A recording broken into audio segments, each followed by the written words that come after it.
നിങ്ങളിലെ പണ്ഡിതന്മാരായ ആളുകൾ, പ്രഭാഷകരായ ആളുകൾ ധാരാളമായി വർദ്ധിക്കുക. നിങ്ങളുടെ മിമ്പറുകൾ വർദ്ധിക്കുക എന്ന് പറഞ്ഞാൽ പ്രഭാഷകർ ധാരാളമായി കൂടുക എന്നുള്ളത്. ഒരെണ്ണത്തിനും എല്ലാവരും ഞാൻ പറയുന്നില്ല, അധിക എണ്ണത്തിനും ഈമാന്റെ തരിമ്പ് പോലെ ഇല്ലെന്ന് പറയേണ്ടി വരും.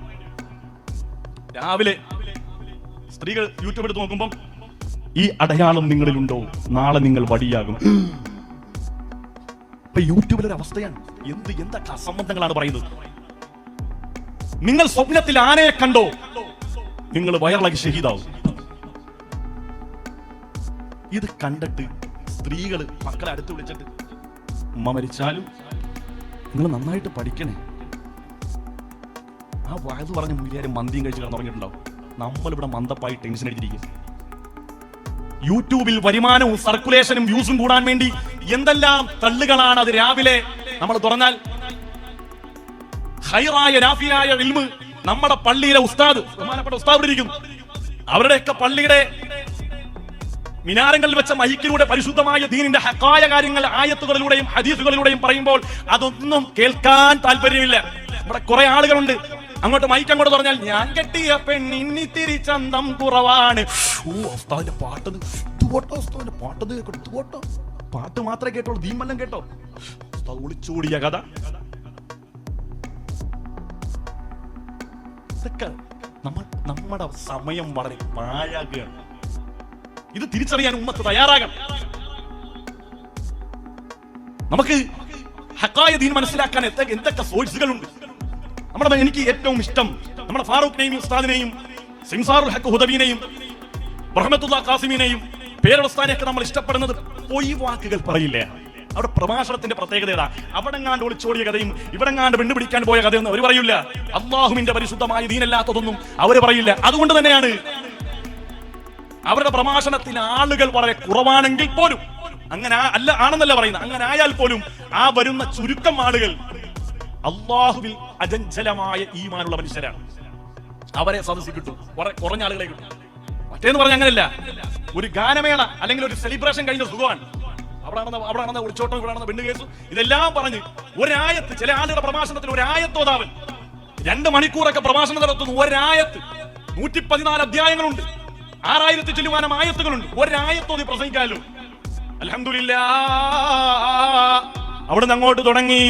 സുബ്ഹാന റബ്ബി, ഞാൻ ആലപ്പുഴ റെയിൽവേ സ്റ്റേഷനിൽ കയറുമ്പോൾ 2 പെൺകുട്ടികളതാ തുടങ്ങി. വലിയ കാര്യത്തെ കേൾക്കുക, 2 പെൺകുട്ടികൾ ഇങ്ങനെ കേൾക്കും. അല്ലെങ്കിൽ നിങ്ങൾ ഈ സ്വപ്നം കണ്ടോ, ഈ അടയാളങ്ങൾ നിങ്ങളിലുണ്ടോ, നിങ്ങൾ നാളെ മരിക്കും. അപ്പൊ ഇവിടെ ഇങ്ങനെ ചായഞ്ഞെടുത്ത് അവിടെ നിൽക്കണം, കേൾക്കട്ടെ, ഇത് എന്തും അടയാളം അറിയണം. എന്നിലെ അടയാളമുണ്ട്, വെടി തീർന്നു പോവാ. കാലിന് തരിപ്പ് മരണത്തിന്റെ അടയാളമാണ്. കാല് തപ്പിമോ, തരിപ്പുണ്ട്, അള്ളാഹുവേ അതേ തീർന്നു വെടി. വെറുതെയാണ്. നമ്മുടെ ഈമാന്റെ ദുർബലത കൊണ്ടാണ്. അള്ളാഹു നമുക്ക് നിശ്ചയിച്ച സമയം അത് ഒരടയാളങ്ങളില്ലെങ്കിലും നമ്മൾ മരണപ്പെടും. പ്രിയപ്പെട്ട മുഅ്മിനീങ്ങളെ, ഈമാൻ കിട്ടി എങ്ങനെ മരിക്കും, ഇപ്പൊ മരിക്കുമെന്നുള്ള ടെൻഷനല്ല വേണ്ടത്. ഈമാൻ കിട്ടി മരിക്കുമോ എന്നോർത്ത് ഭയപ്പെടും. അല്ലാതെ ആരെങ്കിലും അടയാളങ്ങൾ കണ്ട് ഇപ്പൊ മരിച്ചു പോകും എന്നുള്ള ഭയമല്ല വേണ്ടത്. എപ്പ മരിച്ചാലും ഈമാൻ കിട്ടിയുള്ള മരണമാണ് നമുക്ക് വേണ്ടത്. അള്ളാഹുവിന്റെ മുമ്പിൽ പോയി നിൽക്കുമ്പോൾ ഹിസാബില്ലാതെ സ്വർഗത്തിൽ കടക്കാൻ കഴിയണം. അതാണ് ഒരു മുഅ്മിനായ മനുഷ്യന്റെ ജീവിതം കൊണ്ട് നേടിയെടുക്കേണ്ടത്. അള്ളാഹുവേ, ഞങ്ങൾക്ക് അതിനുള്ള തൗഫീഖ് നൽകണേ അല്ലാഹ്. ഇദാ കസറ ഖുതബാഉ മനാബിറുകും വറകന ഉലമാഉകും ഇലാ ഉലാതികും. നിങ്ങളിൽ ധാരാളമായി പ്രഭാഷകർ വർദ്ധിച്ചു വരുന്നത് നിങ്ങൾക്ക് കാണാം. വറകന ഉലമാഉകും ഇലാ ഉലാതികും. അവരുടെ പ്രത്യേകത എന്തെന്നറിയുമോ? അവർ അധികാരികളായ ഭരണകർത്താക്കളായ ആളുകളിലേക്ക് ചാഞ്ഞു നിൽക്കുന്നവരാണെന്ന് ഹബീബായ മുഹമ്മദ് മുസ്തഫ അല്ലാഹുവിന്റെ റസൂൽ പറയാണ്. അവര് ഭരണകർത്താക്കളിലേക്ക് ചാടി നിൽക്കുന്നവരാണ്.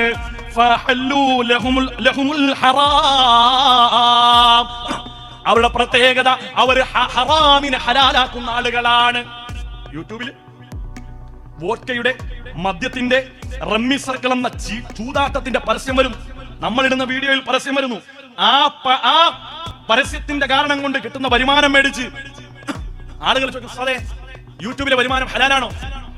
പിന്നെന്താ, ഹലാലല്ലേ? എന്താ കാരണം? എനിക്ക് കിട്ടുന്നുണ്ടോ? അതിനാലും എനിക്ക് കിട്ടിയാക്ക, എനിക്ക് ലോട്ടറി അടിച്ചാൽ അന്ന് മുതൽ എനിക്ക് ലോട്ടറി ഹലാല. എന്റെ വാപ്പ പലിശ മേടിച്ചാൽ അന്ന് മുതൽ എനിക്ക് പലിശ ഹലാല. ആകാൻ പാടില്ല. അതാണ് അല്ലാഹുവിന്റെ റസൂല് പറഞ്ഞത്, ഹമ്മുഹും ബുതൂൻ, വയറാണ് വയറാണ് വയറാണ് അവരുടെ പ്രധാനപ്പെട്ട ലക്ഷ്യം. അങ്ങനെ ആകാൻ പാടില്ല. അങ്ങനെ വന്നാൽ എന്താ പ്രത്യേകം? ഇതുകൊണ്ട്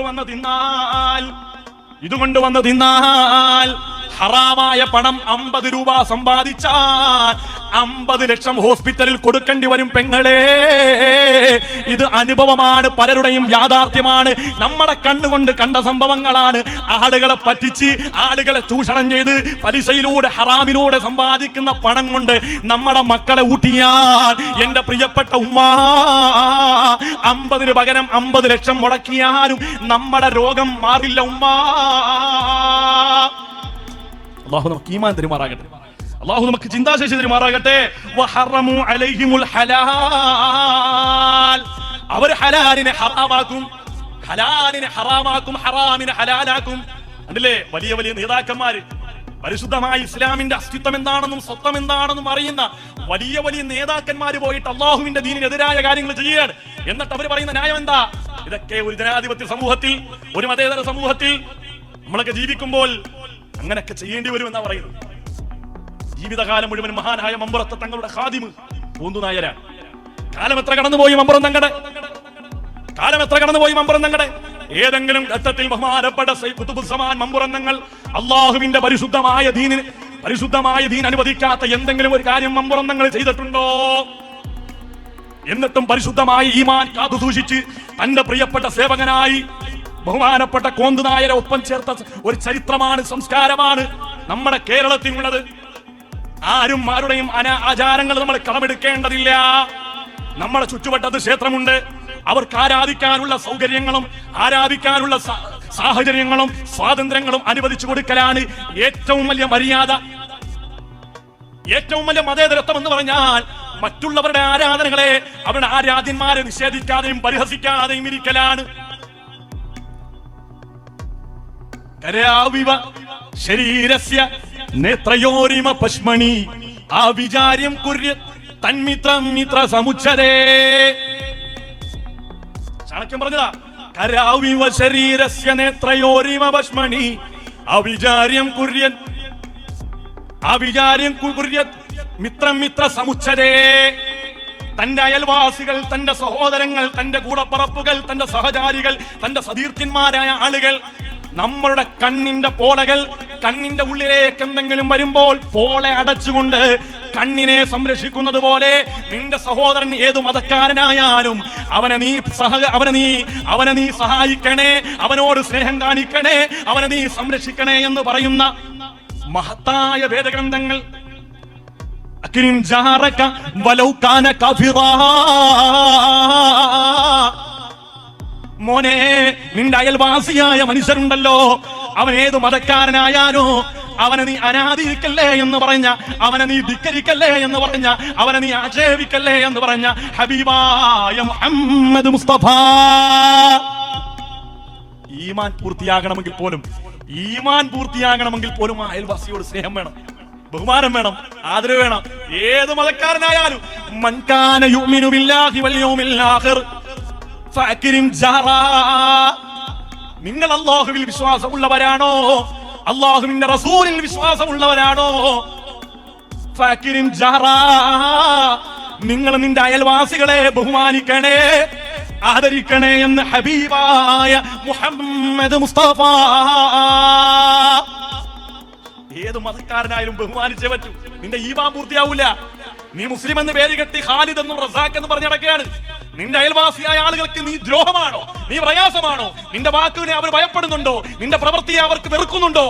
മോനെ, ലാ യദ്ഖുലുൽ ജന്ന, നിനക്ക് സ്വർഗ്ഗമില്ലെന്ന് ഹബീബായ മുഹമ്മദ് മുസ്തഫ.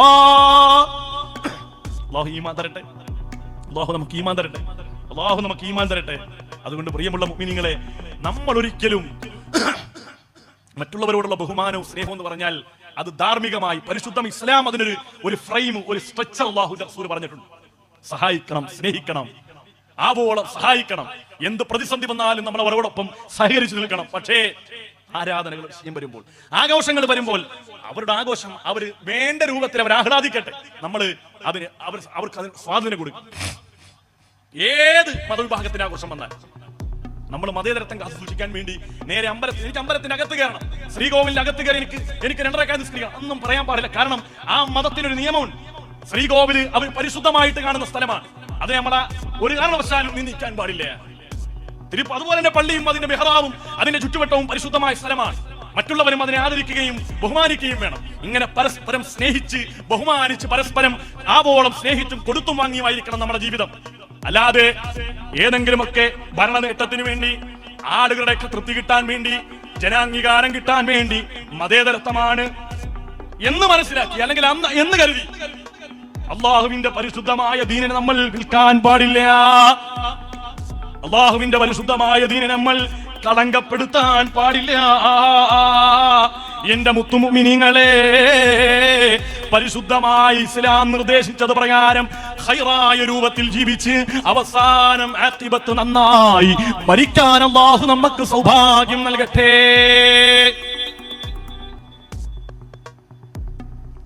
മതിയാ? കുഴഞ്ഞ? ഞാൻ കുഴഞ്ഞിട്ട് നിങ്ങൾ കുഴഞ്ഞോ? നിർത്തട്ടെ?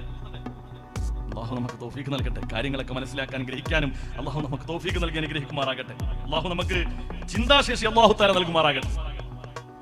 അതുപോലെ തന്നെ അല്ലാഹുവിന്റെ റസൂൽ പറഞ്ഞ ശ്രദ്ധേയമായ ഒരു വാക്കാണ് സയഅതി അനന്നാസി സമാനുൻ യത്റുകൂനൽ അദാൻ അലാ ദുഅഫായികും. ഇത് നിങ്ങൾ കേൾക്കേണ്ട വിഷയമാണ്. ഇപ്പൊ എല്ലായിടത്തും നടക്കുന്ന ഒരു പരിപാടിയാണ്. ഉസ്താദന്മാരോട് ചോദിച്ചറിയാം. എല്ലാ ദിവസവും ഓരോ ആളുകൾ വിളിച്ചിട്ട് ചോദിക്കും, ഉസ്താദേ പള്ളി ജോലി ഉണ്ടോ? ഒരു ജോലി കിട്ടാനുണ്ടോ? പള്ളിയിലെ മുക്രിമാര്, ഞാൻ മുഅദ്ദിനാണ്, ഒരു ജോലി കിട്ടാനുണ്ടോ? മുഅദ്ദിന്മാരിങ്ങനെ തേരാപ്പാരെ അലയാണ് ഒരു ജോലിക്ക് വേണ്ടി. എന്തേ? യേശുദാസിന്റെ സൗണ്ട് ഇല്ല. യേശുദാസിന്റെ സൗണ്ട് 3000 ശമ്പളം. യേശുദാസിന്റെ ഖുർആൻ ഓതില്ലേ? സുബ്ഹാനക ലാ ഇൽമ ലനാ.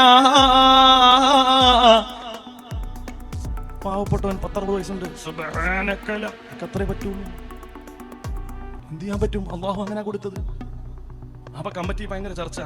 നമ്മുടെ മുഅദ്ദിന് സൗണ്ട് ഇല്ല. ഞാൻ അപ്പളാഞ്ചേരി വെങ്ങാട് പഠിക്കുമ്പോൾ ഉസ്താദേ നിങ്ങളുടെ ബാങ്ക് പുറത്തോട്ട് കേൾക്കുന്നില്ല, പെണ്ണുങ്ങൾ വല്ല പരാതി, 3000 രൂപ തരും, യേശുദാസിന്റെ ബാങ്കും കൊടുക്കണ. അല്ലാഹുവിന്റെ റസൂൽ പറഞ്ഞു, സയഅതി അലന്നാസി സമാനുൻ യത്റുകൂനൽ അദാൻ. ബാങ്ക് കൊടുക്കുന്ന മുഅദ്ദിന്മാരായ ആളുകളെ അവരുടെ ജോലിയിൽ നിന്ന് പിരിച്ചുവിടും, ഒഴിവാക്കും. എന്ത് കാരണം കൊണ്ട്? അലാ ദുഅഫാഇഹിം, അവർ ദുർബലരാണ്, അവർ സൗണ്ട് ഇല്ല, അവര് അഴകുള്ള ബാങ്കില്ല. ഇപ്പോഴത്തെ ചെറുപ്പക്കാരായ ആളുകൾ അവര് മൈക്ക് കൂടെ തട്ടിയാൽ അല്ലാഹു അക്ബർ അല്ലാഹു അക്ബർ. അപ്പൊ നമ്മുടെ പള്ളിയിൽ അല്ലാഹു അക്ബർ അല്ലാഹു അത്രേ പറ്റുള്ളൂ. സാധുവാണ്, നമ്മൾ അത് അക്സെപ്റ്റ് ചെയ്യണം. അതുപോലും അല്ലാഹുവിന്റെ റസൂൽ എടുത്തു പറഞ്ഞു, യത്റുകൂനൽ അദാൻ. ബാങ്ക് വിളിക്കാലം ഈ മഹല്ലിലെ മുഴുവൻ ആളുകളും കേട്ട ആ ബാങ്കുണ്ടല്ലോ, ആ സാധുവായ വൃദ്ധനായ മനുഷ്യന്റെ ബാങ്കാ. പക്ഷേ ഇപ്പൊ ആരോഗ്യം നഷ്ടപ്പെട്ടപ്പോൾ പള്ളി കമ്മിറ്റിക്ക് അവരെ പറ്റൂല. എല്ലായിടത്തോടെ പ്രത്യേകതയാണ്. പള്ളി വലുതാകുമ്പോൾ ഉസ്താദ് ചെറുതാവും. നിങ്ങളുടെ പള്ളി ശോചനീയാവസ്ഥ, മൂത്രപ്പരയുടെ മണമെല്ലാം പള്ളിയിലേക്ക് അടിക്കുന്നു. ആളുകൾ ഒരു പള്ളി പൊളിച്ചു പണിയണമെന്ന് ആഗ്രഹമായിട്ട് ആളുകൾ വരികയാണ്. എല്ലാവരും പള്ളി ഉണ്ടാക്കി നോക്കുമ്പോൾ കുബ്ബയൊക്കെ റൗളയുടെ രൂപത്തിൽ റാഹത്ത്. ഒന്നാമത്തെ ജുമാ കഴിയുമ്പോൾ ഉസ്താദൊക്കെ പറയും, ഉസ്താദേ വേറെ എവിടെയെങ്കിലും ജോലി നോക്കണം. കാരണം ഇവിടെ ഇപ്പം ഗൾഫ് മോഡൽ പള്ളിയായി. ഇപ്പൊ ഇവിടുത്തെ ഖിറാഅത്ത് ബിസ്മില്ലാഹിർ റഹ്മാനിർ റഹീം അലിഫ് ലാം മീം ഈ ഒത്ത് വേണം. താന് പഴയ വല്ലുഹാ വല്ലൈലി ഇദാ സജ പറ്റും. യേശുദാസിന്റെ തൊണ്ട അവിടെ മുറിച്ചുകൊണ്ട് തൊണ്ട കൊച്ചുകൊണ്ടാണ്. ഇലാഹ ഇല്ലാ അന്ത സുബ്ഹാനക ഇന്നി കുന്തു മിനൽ ളാലിമീൻ. നമ്മൾ പറഞ്ഞില്ല, നമ്മുടെ കയ്യിൽ ദീൻ പോവുകയാണ്. അല്ലാഹുവിന്റെ റസൂൽ പറഞ്ഞ ഏറ്റവും ഫളിലായ കാര്യങ്ങളിൽ നിന്ന് ആളുകൾ കേവലം ശ്രേഷ്ഠമായ കാര്യങ്ങളിലേക്ക് മാറും. നമ്മുടെ പള്ളിയിലൊക്കെ ഇവിടെ സദസ്യരോട് ചോദിക്കുകയാണ്, ഇവിടെ ഏറ്റവും കൂടുതൽ ആളുകൾ പള്ളിയിൽ നിസ്കരിക്കാൻ വരുന്ന നിസ്കാരം ഏതാണ്? എന്ന് പറഞ്ഞേ, നിങ്ങളുടെ പള്ളിയിൽ ഏറ്റവും കൂടുതൽ ആളുകൾ നിസ്കരിക്കാൻ വരുന്ന നിസ്കാരം ഏതാണ്? തുറന്നു പറഞ്ഞു. തെറ്റാണ്. മഗ്‌രിബിനാണ്. ഏത് പള്ളിയിൽ ചെന്നാലും ഏറ്റവും കൂടുതൽ ആളുകൾ നിസ്കാരം ഏതാ? മഗ്‌രിബാണ് അല്ലേ? മഗ്‌രിബല്ലേ ഏറ്റവും കൂടുതൽ ആളുകൾ. എന്നാൽ ഏറ്റവും ഒരു ദിവസത്തെ നിസ്കാരത്തിൽ ഏറ്റവും ശ്രേഷ്ഠമായ നിസ്കാരം ഏതാണ്? സുബഹിയാണ്. സുബഹിക്ക് 3 സപ്പാളുണ്ടാവും, മൈക്കും വേണ്ട. ഉസ്താദിന്റെ ശ്വാസം വിടുന്നവരെ ഇവിടെ നിൽക്കുന്ന ആൾക്ക് കേൾക്കാൻ പറ്റും. അല്ലാഹുവിന്റെ റസൂൽ പറഞ്ഞതാണ്, ഏറ്റവും ശ്രേഷ്ഠമായ കാര്യങ്ങളിൽ നിന്ന് ജനങ്ങൾ കേവലം ശ്രേഷ്ഠമായ കാര്യങ്ങളിലേക്ക്. അതുപോലെ തന്നെ നിസ്കാരം ഒഴിവാക്കാൻ പറ്റിയ 3 കാര്യങ്ങൾ, 2 കാര്യങ്ങളല്ലേ, ഒരു കാര്യങ്ങളുണ്ട്. നിസ്കാരം ഖളാ ആക്കാൻ 3 കാര്യങ്ങൾ. ഇസ്ലാമിൽ 2 കാര്യങ്ങളേ ഉള്ളൂ. പുതിയതായിട്ട് ഒന്നുകൂടി പറയാം. ഒന്നാമത്തെ ഉറക്കം, 2 മറവി. ഉറക്കവും മറവിയും കൊണ്ട് നിസ്കാരം ഖളായി, അള്ളാഹുവിന് ശിക്ഷയില്ല, നമ്മൾ ഖളാ വീട്ടിയാൽ. മൂന്നാമത്തെ ഒന്നുണ്ട്, ഏർവാടി സിയാറത്ത്. കുറെ ഞാൻ ഈ സദസ്സിൽ പറയുന്ന വിഷയം കൊണ്ട് പറയാം, ഇവിടുന്ന് ഒരു വണ്ടി പുറപ്പെട്ടാൽ, ഇവിടുന്ന് വണ്ടി സ്റ്റാർട്ട് ചെയ്താൽ ഏർവാടി കൊണ്ടാണ് നിർത്തിയത്. അല്ലിത്ത ഇതിന്റെ ഇടക്കുള്ള നിസ്കാരമൊന്നും ഇല്ലല്ലോ. നിങ്ങൾ ആരെടുക്കേ പോകുന്നത്? ബാദിഷാത്തങ്ങെടുക്കുക. അവരെന്തിനു വേണ്ടിയാ ജീവിച്ചത്? അള്ളാഹുവിന് വേണ്ടി. അവർ മരിച്ചതിന് വേണ്ടിയാ? അള്ളാഹുവിന് വേണ്ടി. നിങ്ങൾ എന്തിനാ ചെല്ലുന്നത്? നിങ്ങളുടെ കാര്യങ്ങളെല്ലാം വളരെ എളുപ്പത്തിൽ ഡിജിറ്റലായിട്ട് നടക്കാൻ വേണ്ടി. ദാരിദ്ര്യമുണ്ടായി, സൂറത്തുൽ വാഖിയ ഓതാൻ ആദരവായ റസൂലുള്ളാഹി സ്വല്ലല്ലാഹു അലൈഹി വസല്ലം തങ്ങൾ പറഞ്ഞു, അത് ഓതാൻ വയ്യ. സൂറത്ത് നിങ്ങൾ ദുഹാ നിസ്കരിക്കും. ദുഹാ നിസ്കാരം എന്നുള്ളത് ഹല്ലുള്ള നിസ്കാരമാണ്, ഭാഗ്യത്തെ കൊണ്ട് തരുന്ന നിസ്കാരമാണ്. ദുഹാ നിസ്കരിച്ചിട്ട് റബ്ബിനോട് ദുആ ചെയ്യണം, പടച്ചോനെ എന്റെ പ്രയാസങ്ങളൊക്കെ മാറ്റിത്താ, നല്ല സമൃദ്ധി വരുമെന്നാണ് അല്ലാഹുവിന്റെ റസൂൽ പറഞ്ഞത്. നിസ്കരിക്കേണ്ട അവസ്ഥ പാടാ. 500 രൂപ മുടക്കിയാൽ ഇവിടുന്ന് ഒരു വണ്ടി പോകുന്ന ഏർവാടിയിൽ നേരെ അവിടെ ചെന്ന് എല്ലാ കാര്യങ്ങളും അങ്ങോട്ട് കൊട്ടി കൊടുത്താൽ എല്ലാം കൊട്ടക്കണക്കിന് ഇങ്ങോട്ട് കിട്ടും. ഓക്കെ, സിയാറത്ത് ചെയ്യുന്നത് പുള്ളിമുള്ള അമലാണ്, പക്ഷെ നിസ്കാരക്കാരനുള്ളതാണ്. മനസ്സിലായി? അള്ളാഹുവിനെ ഭയപ്പെടുന്ന മനുഷ്യർക്കുള്ളതാണ് സിയാറത്ത്. പക്ഷേ ഞാൻ ഈ പറയുന്ന കാര്യങ്ങൾ നിങ്ങൾക്ക് തന്നെ ബോധ്യപ്പെടുന്ന കാര്യമാണ്. നിസ്കാരം ഖളാക്കി ഏർവാടിയിലേക്കും നാഗൂരിലേക്കും പോകുന്ന പെങ്ങളെ ചിന്തിക്കണേ, അള്ളാഹുവിന്റെ ഔലിയാക്കന്മാർ ഇത് പൊരുത്തപ്പെടുന്ന പരിപാടിയല്ല. അള്ളാഹുവും റസൂലും അള്ളാഹുവിന്റെ ഔലിയാക്കന്മാരും ഇഷ്ടപ്പെടുന്ന പ്രവൃത്തിയല്ല. നിങ്ങൾ പൊരുത്തം വാങ്ങാൻ വേണ്ടി ചെന്ന് കുരുത്തക്കേടും മേടിച്ചു കൊണ്ടുവരുന്ന പരിപാടിയാ. അള്ളാഹു നമുക്ക് ഈമാൻ നൽകട്ടെ. നോക്ക്, ഭീമാപ്പള്ളി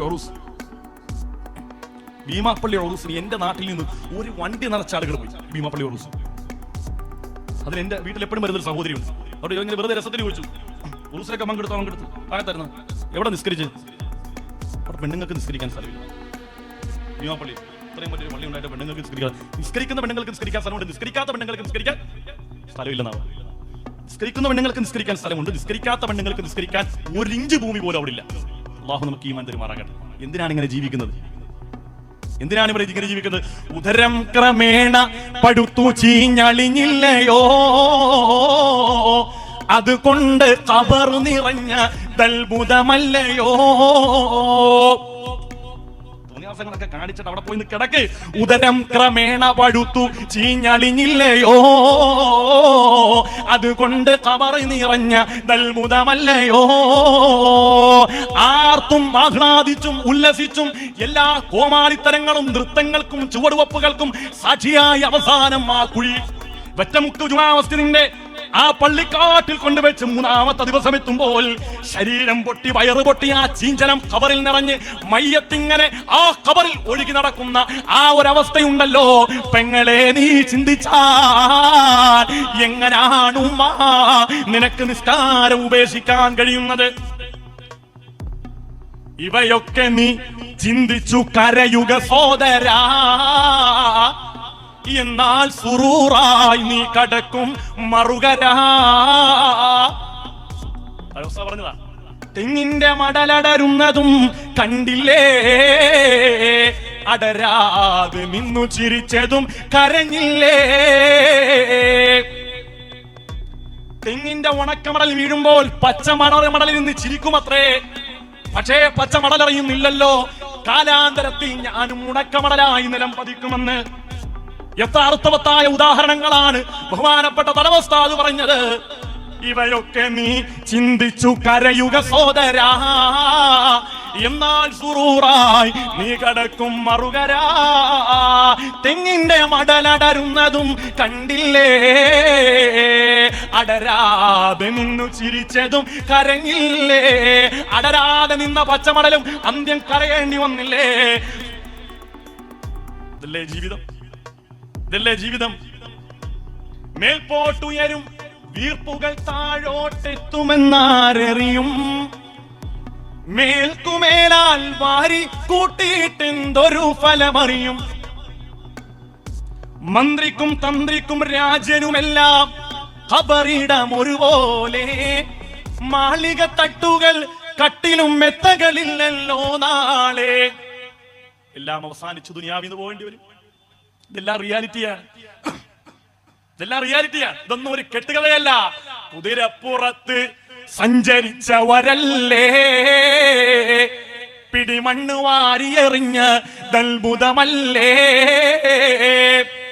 കുതിരപ്പുറത്ത് രാജാവായി ജനങ്ങൾക്ക് മുമ്പിൽ അതിധീരനായി നടക്കുമ്പോൾ കുതിരയുടെ പത്തടിയിലേക്ക് ഒരു സാധാരണക്കാരനായ പ്രജക്ക് അടുക്കാൻ കഴിയാതെ നിന്ന രാജാവിനെയും അവസാനം കുഴിയിലേക്ക് കൊണ്ടടക്കം ചെയ്യപ്പെട്ടപ്പോൾ സാധാരണക്കാരനായ പ്രജ 3 പിടി മണ്ണ് വാരിയിട്ട് പിടിമണ്ണു വാരിയെറിഞ്ഞ ദൽബുദമല്ലേ. അല്ലാഹു ഈമാനുള്ള മരണം അല്ലാഹു നമുക്ക് തരട്ടെ. അല്ലാഹു ആഖിബത്ത് നന്നായുള്ള മരണം അല്ലാഹു നമുക്ക് തരട്ടെ. അതുകൊണ്ട് പ്രിയപ്പെട്ട ഉമ്മമാരെ, വേദനയോടുകൂടി പറയുകയാണ്, ഇതൊക്കെ നമ്മൾ ചിന്തിക്കണം. ഒരു നിമിഷമെങ്കിലും മരണത്തെക്കുറിച്ച് ഒന്ന് ചിന്തിച്ചാൽ എങ്ങനെയാണ് ഇതൊക്കെ നമുക്ക് ചെയ്യാൻ കഴിയുക? ഞാൻ അതുകൊണ്ടാണ് പറഞ്ഞത്, നമ്മുടെ ജീവിതത്തിന് ഒരു ആഖിബത്തുണ്ട്, പ്രപഞ്ചത്തിന് ഒരു ആഖിബത്തുണ്ട്. ഇന്നല്ലെങ്കിൽ നാളെ നമ്മളിലേക്ക് അത് വന്ന് സംജാതമാണ്. നമുക്ക് നന്നാകാൻ ഒരു പ്രഭാഷണവും വേണ്ട, ഒരു വാദവും വേണ്ട, ഒരു പുസ്തകവും വായിക്കേണ്ട. നമ്മുടെ വാപ്പ എവിടെയാ? നമ്മുടെ വാപ്പ എവിടെയാ? ചിന്തിച്ചു, ആരാണ് വാപ്പ? ആരാണ് നമ്മുടെ ഉമ്മ? ഒരു കാലഘട്ടം മുഴുവനും ഇടിവെട്ടുന്ന സമയത്ത് ഓടിച്ചെന്നിട്ട് ഉമ്മാരൊക്കെ പറയും, ആ ഇടിവെട്ടുന്ന പേടി വരും, കെട്ടി ഇങ്ങനെ പിടിക്കും. പേടിക്കല്ലേ വാവയെ, പൊന്നെ പേടിക്കല്ലേ. വാപ്പാടൊക്കെ ഓടിച്ചെന്നിട്ട് വാപ്പാടെ ശരീരത്തെ കെട്ടിപ്പിടിക്കും. വാപ്പാ ഇടിവെട്ടുന്ന എനിക്ക് പേടിയാ. ചോദിക്കട്ടെ, ശക്തമായ മഴയിൽ ശക്തമായ ഇടിയും മിന്നലും എറിയുമ്പോൾ നിങ്ങളെ അമ്മ ചേർത്ത് പിടിച്ച നിങ്ങളുടെ ഉമ്മയും നിങ്ങളുടെ വാപ്പയും എവിടെയാണെന്ന് ഈ വാത് കേൾക്കുമ്പോൾ എന്റെ ഉമ്മ നിങ്ങളൊന്ന് ചിന്തിച്ചു നോക്ക്. നിങ്ങളുടെ വാപ്പ എവിടെയാ? നിങ്ങളുടെ ഉമ്മ എവിടെയാ? നിങ്ങൾ പേടിച്ചപ്പോൾ, നിങ്ങൾ ഭയപ്പെട്ടപ്പോൾ നിങ്ങളെ കെട്ടിപ്പിടിച്ച ഉമ്മയും വാപ്പയും പള്ളിക്കാട്ടിലെ 6 അടി മണ്ണിന്റെ ഉള്ളിലാണ്. അതിന്റെ മുകളിലൂടെ പാമ്പിടഞ്ഞു പോകുന്നു, അതിന്റെ മുകളിലൂടെ തേളിടഞ്ഞു പോകുന്നു, അതിന്റെ മുകളിലൂടെ ഹിംസജീവികൾ അതാ നടന്ന് ഇഴഞ്ഞു പോകുന്നു. ഏതെങ്കിലും ഘട്ടത്തിൽ നിങ്ങൾക്ക് ആ ഉമ്മാടെ അവസ്ഥയൊന്ന് ചിന്തിക്കാൻ കഴിയുന്നുണ്ടോ? എന്റെ വാപ്പാടെ അവസ്ഥ എന്താണെന്ന് ചിന്തിക്കാൻ കഴിയുന്നുണ്ടോ? ആ ഉമ്മയും വാപ്പയും ആ മഴ പെയ്യുന്ന സമയത്ത് പെയ്യുന്ന വെള്ളമെല്ലാം വാപ്പാടെ കബറിലേക്ക് ഊർന്നിറങ്ങുമ്പോൾ, ഉമ്മാടെ കബറിലേക്ക് ഊർന്നിറങ്ങുമ്പോൾ നീ നിന്റെ മക്കളെ കൂട്ടിച്ചേർത്ത്, നീ നിന്റെ ഭാര്യയെ കൂട്ടിച്ചേർത്ത് അൽഫാമും തന്തൂരിയും വീട്ടിൽ തണുപ്പ് സമയത്ത് കഴിക്കാൻ ഏറ്റവും രസം ചൂടുള്ള മന്തിയാണെന്ന് മനസ്സിലാക്കി നിന്റെ തീന്മേശയിൽ മന്തി വിളമ്പി ഭാര്യയോടൊപ്പം മക്കളോടൊപ്പം കഴിക്കുമ്പോൾ ഗർഭം ചുമന്നത് 10 മാസം തള്ളയാ, പ്രസവിച്ച വേദന തിന്നതും അവർ തന്നെയാ, പാലും കൊടുത്തു വളർത്തലും അവരാണേ. ഈ 3 കാര്യം വാപ്പയിൽ ഒഴിവാണേ.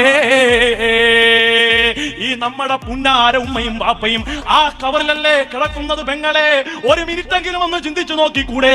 ഈ വാത് കേൾക്കുമ്പോഴൊന്നും ചിന്തിച്ചുകൂടെ? എന്റെ ഭർത്താവിനോടൊപ്പമുള്ള നല്ല ജീവിതം സമ്മാനിച്ചതിന്റെ ഉമ്മയുടെ ശ്രമമാ, എന്റെ ഉമ്മയുടെ പ്രാർത്ഥനയാ, എന്റെ വാപ്പാടെ വിയർപ്പാ ഞാൻ ഇന്ന് അനുഭവിക്കുന്ന എല്ലാ സുഖങ്ങളും. അതുകൊണ്ട് മഗ്‌രിബ് കഴിയുമ്പോൾ ഇലാ ഹദറത്തിൻ നബിയിൽ മുസ്തഫ മുഹമ്മദ് സല്ലല്ലാഹു അലൈഹി വസല്ലം അല്ലാഹുവിന്റെ റസൂലിന്റെ ഹദറത്തിലേക്ക് ഒരു ഫാത്തിഹ ഓതിയിട്ട് അല്ലാഹുവിനോട് പടച്ച റബ്ബേ, ഈ ഫാത്തിഹ സൂറത്തിനെ നീ കബൂൽ ചെയ്യണം, അതിന്റെ ബർക്കത്ത് കൊണ്ട് എന്റെ വാപ്പാക്കും ഉമ്മാക്ക് മഗ്ഫിറത്ത് കൊടുക്കണേ എന്ന് ദുആ ചെയ്യാൻ നിന്റെ മനസ്സ് അനുവദിക്കുന്നില്ലേ? അങ്ങനെ ചിന്തിക്കാൻ നിനക്ക് കഴിയുന്നില്ലേ? അല്ലാഹുവിന്റെ ഭൂമിയിൽ ഏറ്റവും വലിയ നന്ദി കെട്ടവൻ, ഏറ്റവും വലിയ നന്ദി കെട്ടവൾ നീയാണെന്ന് ഹബീബായ മുഹമ്മദ് മുസ്തഫ.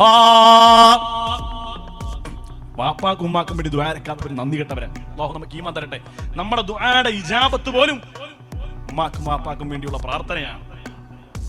അല്ലാഹു അങ്ങനെ പ്രാർത്ഥിക്കാനുള്ള തൗഫീഖ് അല്ലാഹു നമുക്ക് തൗഫീഖ് നൽകുമാറാകട്ടെ.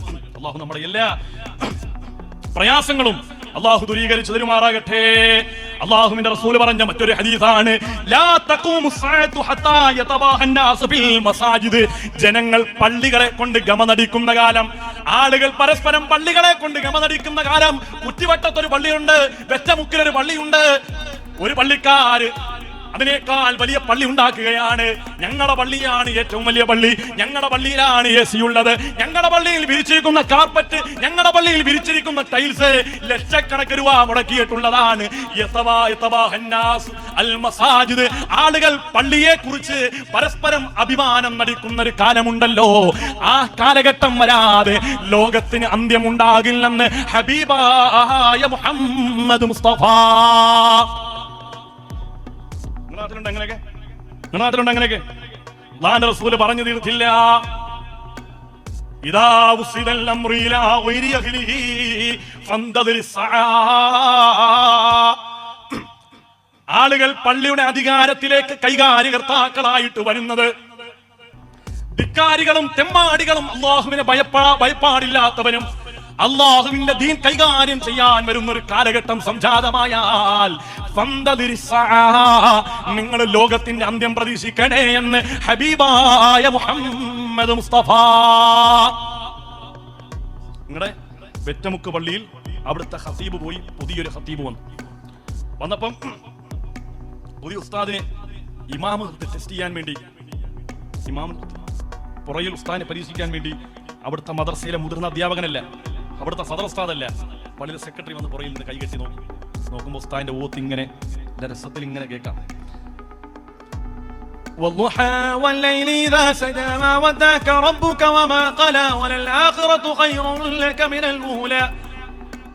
തെറ്റിച്ചാണെങ്കിലും ശരിയായിട്ടാണെങ്കിലും ഓതുന്നത് ഇതിന്റെ മ്യൂസിക് കേൾക്കുമ്പോൾ മറ്റുള്ള കമ്മിറ്റിക്കാരോട് പറയും,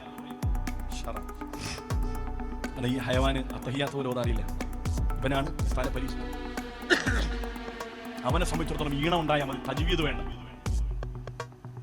ഇങ്ങനെയുള്ള ആളുകളെ പള്ളിയുടെ മെഹ്റാബും മിമ്പറും കൈകാര്യം ചെയ്യാൻ കൊടുക്കും. അവര് വായി വരുന്ന തോന്നിവാസങ്ങൾ മുഴുവനും പള്ളിയുടെ മൈക്കിലൂടെ മെഹ്റാബിലൂടെ തെറ്റായ മസാലകൾ, തെറ്റായ അഖീദകൾ ജനങ്ങളുടെ മുമ്പിൽ അവർ വിശദീകരിച്ചു. കാരണം അവർക്കറിയില്ലല്ലോ, അവരെവിടുന്നോ കേട്ട് തരംപിച്ച കാര്യങ്ങളൊക്കെ വന്നാണ്. ഈ അടുത്ത് ഒരാൾ പ്രസംഗിക്കുന്നത് കണ്ട് ഭാര്യയുടെ കവളത്ത് ഒരാൾ നുള്ളിയാൽ 10 ഹജ്ജ് ചെയ്ത ഉംറ. ഇത് കേട്ടിട്ട് എല്ലാവരും പോയിട്ട് ഉംറയുടെ കൂലിയിട്ട് അവിടെ പെണ്ണുപേടെ കവളത്ത് എന്തൊക്കെ കാര്യങ്ങൾ അല്ലാഹുവിന്റെ റസൂൽ പറഞ്ഞു. ഭാര്യനെ സ്നേഹിക്കാൻ, പെൺമക്കളുടെ മഹത്വം, ഭാര്യയുടെ മഹത്വം ഇത്ര പറഞ്ഞു. എന്തിനാണ് ഈ കളവ് പറയുന്നത്? 40 കറാഹത്ത് ചെയ്താൽ ഒരു ഹറാം. ഒരൊറ്റ കിതാബിൽ കാണിക്കാൻ കഴിയും 40 കറാഹത്ത് ചെയ്താൽ ഒരു ഹറാം. വായി വരുന്നൊക്കെ പറയാൻ. കാരണം ഇത് ഫിഖീന്റെ കിതാബ് കൈകാര്യം ചെയ്യേണ്ടതുപോലെ കൈകാര്യം ചെയ്തിട്ടില്ല, അഖീദ മനസ്സിലാക്കേണ്ടതുപോലെ മനസ്സിലാക്കിയിട്ടില്ല. വായി വരുന്നതൊക്കെ കോതൊക്കെ പാട്ടുന്നതൊക്കെ പറഞ്ഞു കൊടുക്കുക, ആളുകൾ അതനുസരിച്ച് അമല് ചെയ്യും. അല്ലാഹു നമ്മുടെ ഈമാൻ സലാമത്താക്കുമാറാകട്ടെ. അല്ലാഹു പിഴച്ചാശയങ്ങളിൽ നിന്ന് അല്ലാഹു നമ്മളെ മുക്തിയാക്കി തരുമാറാകട്ടെ.